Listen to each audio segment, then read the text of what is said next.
Welcome to our channel. Today we'll be diving into a helpful feature of the Messenger app that allows you to maintain your privacy by hiding contacts. This process is straightforward and will ensure that certain contacts won't clutter your screen or be visible to others. So, let's get right into it and take control of your Messenger experience. First, open the Messenger app on your Android device. Make sure you have the latest version for the best experience. Once you've opened the app, look for the menu icon located at the top left corner of your screen.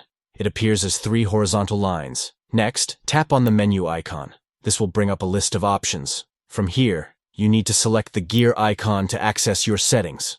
This gear icon is typically located in the top right corner of the menu. After entering the settings, scroll down and tap on Privacy and Safety. This will lead you to several privacy options, allowing you to customize your experience further. Now locate and tap on Hidden Contacts. This section enables you to manage which contacts are hidden from your main chat list. To add a contact to your hidden list, tap the add icon, which looks like a person with a plus sign at the top right. This action will open a list of your contacts. Finally, select the contact you want to hide. Once you've made your choice, they will no longer be visible in your main chat list, providing you with much-needed privacy. That's it. You've successfully hidden a contact on Messenger. We hope this guide was helpful for you. If you enjoyed our video, please like, share, and subscribe for more tips and tricks like this.